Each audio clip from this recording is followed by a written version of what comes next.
Great,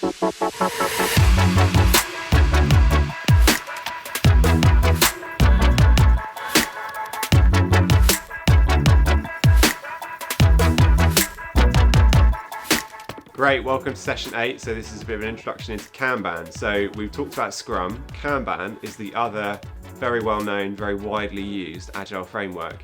As we've said, there's a bunch of different agile frameworks. These are just the top 2 or the most widely used 2. So that's why we're going to be looking at Kanban. Probably one you've heard of, but Kanban originated from Toyota, which we spoke about at the beginning, but it's essentially a pull system. So if Scrum is a push system where we're pushing in work into the team, Kanban is a pull system, so we're pulling in work as and when we have capacity to do it.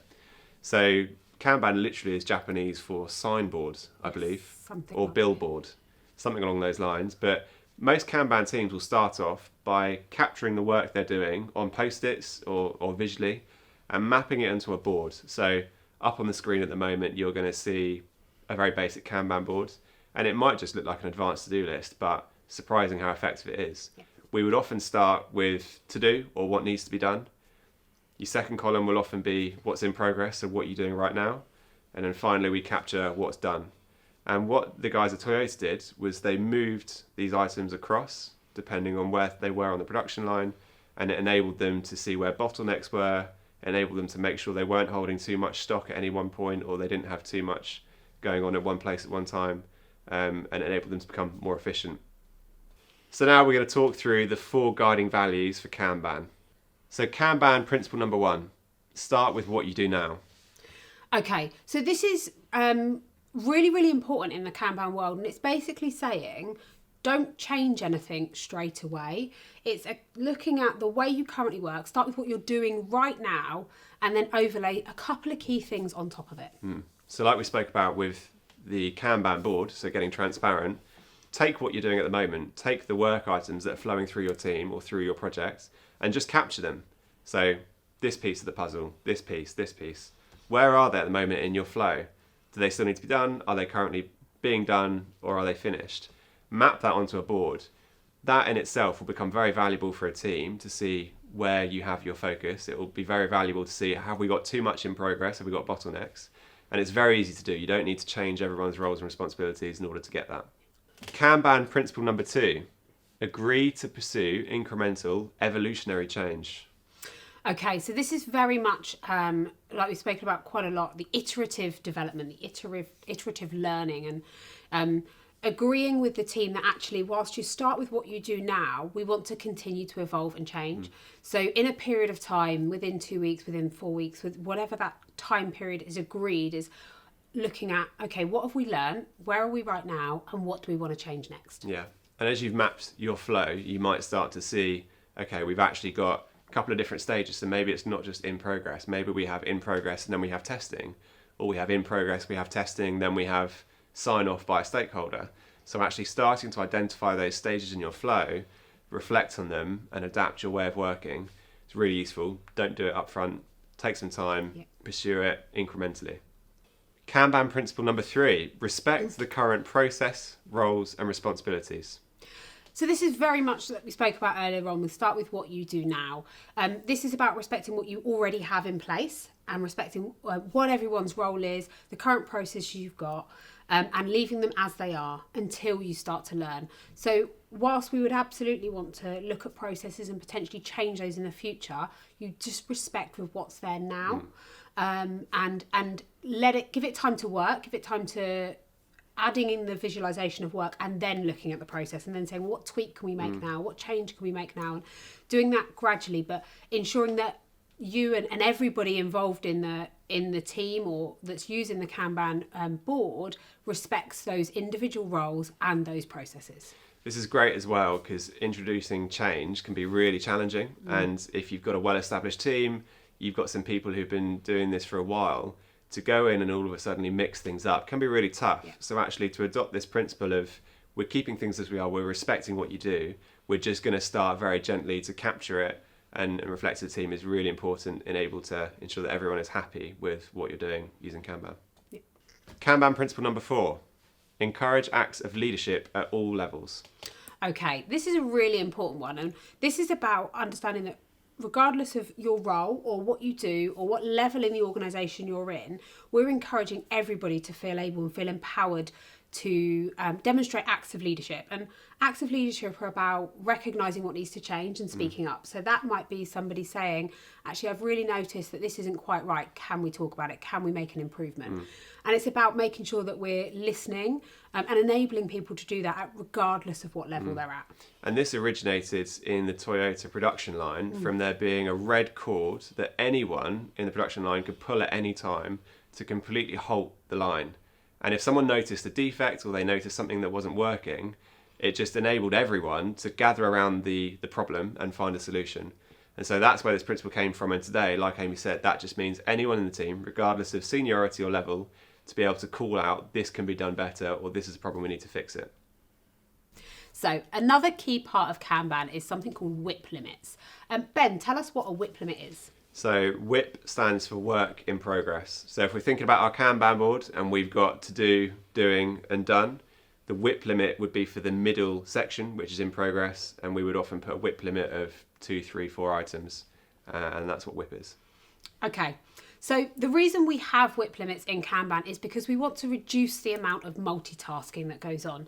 So we know as human beings that you can't actually multitask as much as there's lots of people who believe women are good at it and men aren't. It's not actually a thing. Nobody can multitask. And what happens when you try to multitask and you switch between one task to the next very quickly is your brain just tries to switch, and it takes on average half an hour to move from one thing to the next. So when you're moving between multiple different things and multiple different tasks, you're actually really inefficient and ineffective with your time. So by reducing the amount of work that's going on, it enables a team to stop focusing on multiple things, stop getting distracted by everything else around them, and really come around to collaborate and almost swarm around the items that are in progress to help get it done quicker. And we've seen so many examples that we couldn't even mention all of them right now, but so many examples of teams that decide to focus on one thing, and not only do they get it done much quicker, but the outcome is far better. And a real life example is that you've got a team and you've got 5 people in that team, and if they're all working on a different item, when they try and talk to each other, they're going to have to, like Amy said, that context switching, I'm going to have to change what I was thinking about and stop my work, talk to this person about this other project. I've then got to readjust, okay, what's going on here? I've then got to think about the problem, have the conversation, and then I've got to switch back to what I was doing in the first place. There's so much wasted time in that context switching. So when teams can collaborate around one problem at a time, they're just far more efficient for various reasons. And I think the easiest way to bring this to life, we've all been in that situation where you might have come out of a meeting 5 minutes early and you think, I'm just going to check my emails. And then you're in your emails and you're trying to write something and you get completely distracted and you're lost in that kind of email trail or whatever it is. And then you try and get back into the next meeting and you're sat there and it takes you 10-15 minutes before you really understand what's going on because your head is still thinking about where you were at before. The other scenario is I'm sure we've all been at home and we've been doing something. Maybe you're reading a book, maybe you're watching something on TV and someone tries to come and talk to you. And as they speak to you, it can take you a while to stop thinking about what it was you were doing, stop thinking about the book or the TV program that you're just watching, and actually get into the headspace to actually listen to what that other person's saying. I'm sure we've all had a few arguments before where it said, are you actually listening to me? And the truth is we're trying to, but actually it's not always easy to switch your mind that quickly to a different, subject, context, whatever it is. And there is some interesting research that shows that people who think they're good at multitasking are statistically the worst at multitasking. So if you've ever bragged about it or you've heard anyone brag about being good at multitasking, the chances are they're the worst.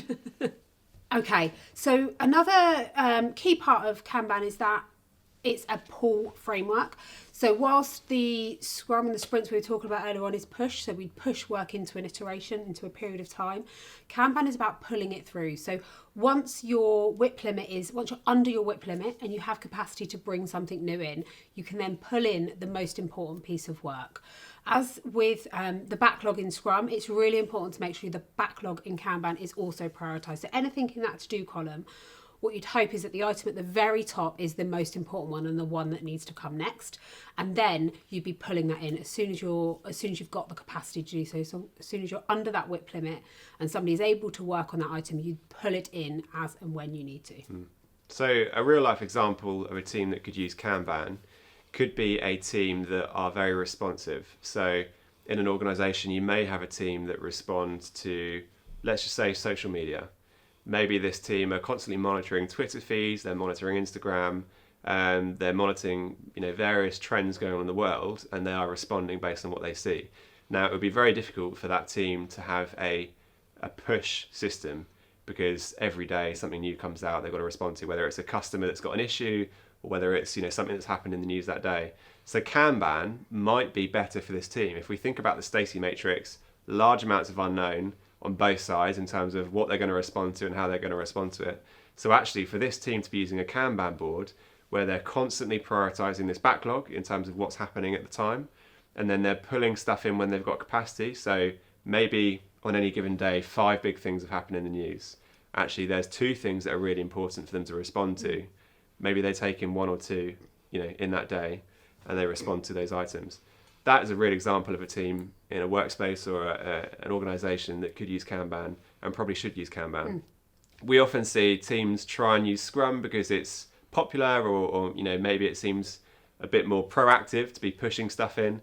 And actually it gets frustrating because they get 2 weeks into a sprint and actually they're just responding to stuff that's kind of happening outside of what they planned for the sprint, when actually they never really needed to use Scrum in the first place. So again, Kanban, responding to what you've already got in place and not changing things around too much. It's a great framework for a team that works like that. Yeah.